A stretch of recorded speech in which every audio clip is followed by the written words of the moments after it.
Hey everyone, today we are here with a 2025 Mitsubishi Outlander, the PHEV model. We're going to talk about the ADAS features available on this vehicle, what they look like from the outside, and what we can confirm inside before we go verify everything with service information.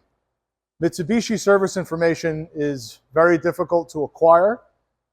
You would likely need an aftermarket service that can give you access to it. Getting access to a 2025 may be even more difficult depending on what you have available to you. We're going to get started now seeing what we can find on the outside of this vehicle. Coming in front and center, we see what we're used to. There's a camera up top, and looking down into the emblem, we see this plate, which indicates there's a radar behind it. We see a front view camera, and backing out just a little bit, we see a parking sensor and another parking sensor. Here we have 360 radar and front parking sensors. Panning around to the passenger side, there may be a radar hidden in here that is starting to be common in newer vehicles. There is no identifying mark. You would only know based on OE information for year, make, and model.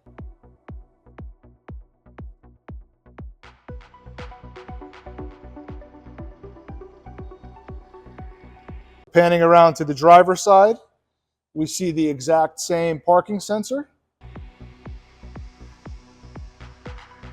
Moving up towards the windshield, here we have the camera like we suspected, and a secondary sensor, which may be automated high beams or maybe a rain sensor. We're not sure at the moment. Coming down, we do not see a HUD display.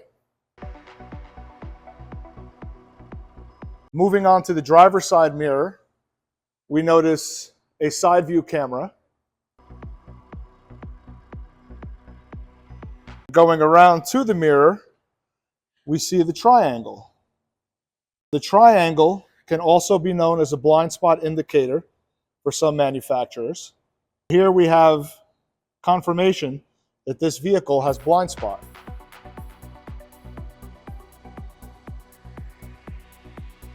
Going to the rear of the vehicle, blind spot is typically going to be located in this area.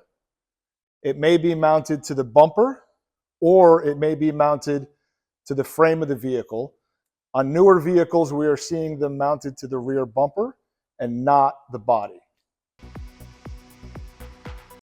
Continuing around, we see parking sensors.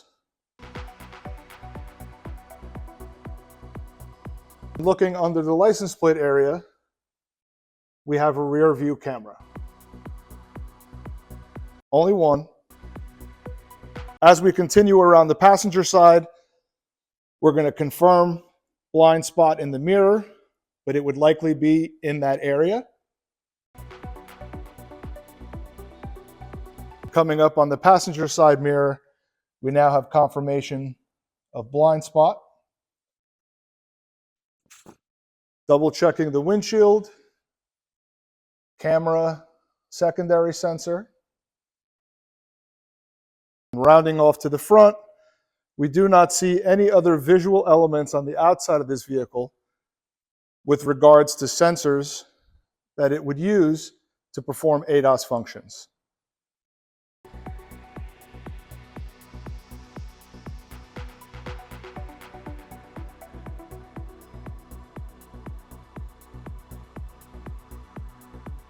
Now that we understand what we could see on the outside, we're going to go take a look at inside.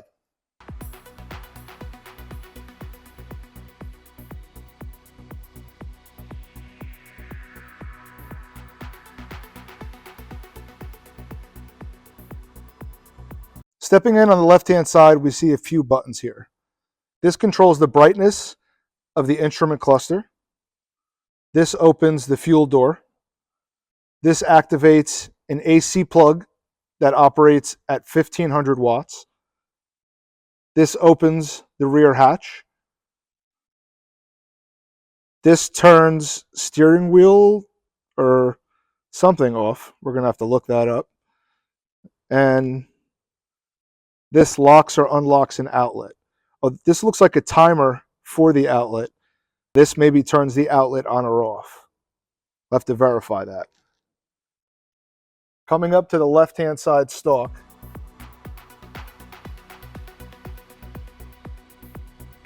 we see the vehicle has automatic high beams. To activate them, you would pull the stalk, I'm assuming in either direction while driving. Other than that, I don't see any ADAS features on the left-hand side stalk. Backing out to the steering wheel, the left-hand side seems to have driver controls for media.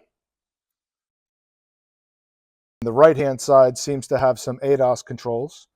That is cruise control. That appears to turn ADAS features on or off. This is the sonar distance button for radar cruise. Here are some media options for probably talking into commands and answering the phone or hanging it up. So here's the instrument cluster. And we have the headlights on. We are going to turn them off. There we go.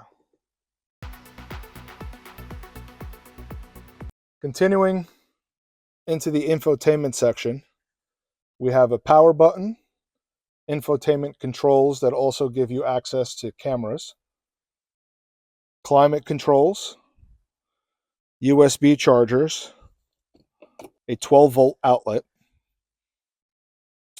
some EV controls,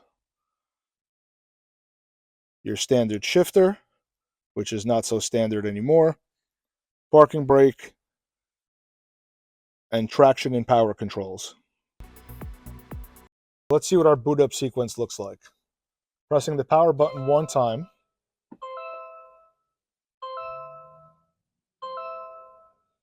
turning the climate control off,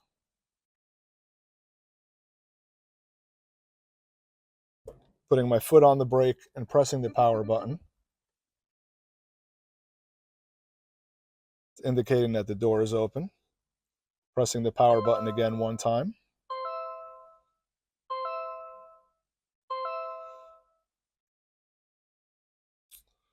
okay, now let's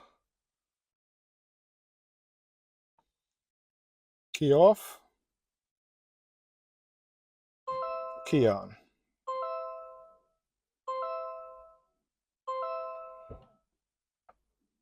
Power.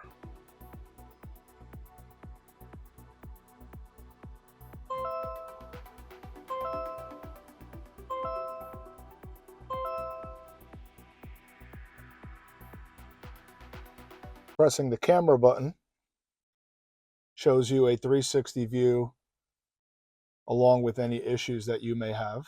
So here it's telling you that the rear is getting kind of close to that wall.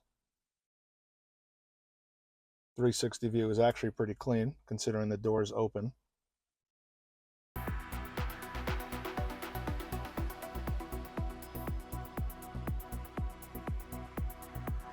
Doesn't appear that you can change camera view. There you go.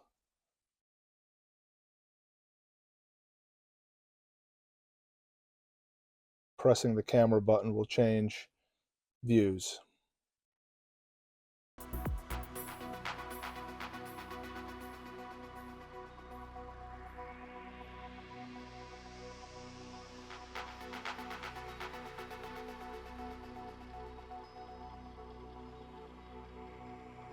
What is always left out of descriptions of the psychedelic state, the deep psychedelic state, is how weird it is. I mean, pressing the ADAS button on the steering wheel, for lack of a better term, brings up these controls. While I can't turn anything on or off, I can see that they're there. So I'm assuming if I press the menu button here, I might be able to find controls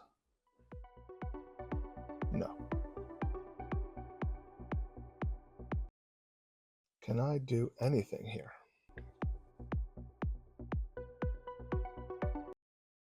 Nope, nope. That just does that.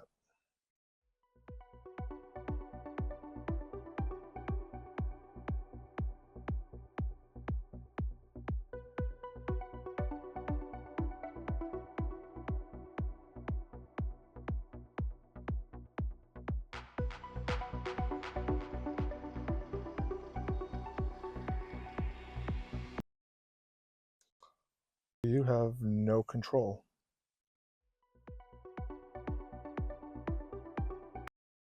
After reviewing everything here, we cannot find any manual controls for ADAS in the settings here.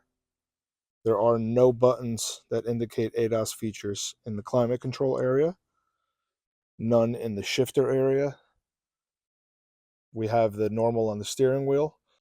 We cannot get access to any information on the cluster that would allow us to turn anything on or off with the vehicle parked, other than when we press the ADAS button, that comes up. The only thing left to do here now is test drive the vehicle and see what happens.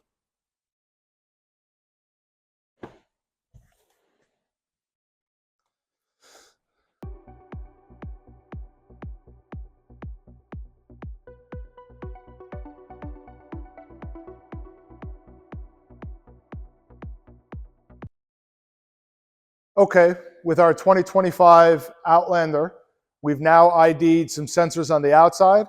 We've ID'd controls on the inside. The only thing left for us to do is test drive this vehicle and see what it actually does. What we've noticed is that there are no ADAS controls in the menu in the infotainment system, which we typically have seen in Toyotas and Lexuses and Hondas. We are not seeing here with the Mitsubishi.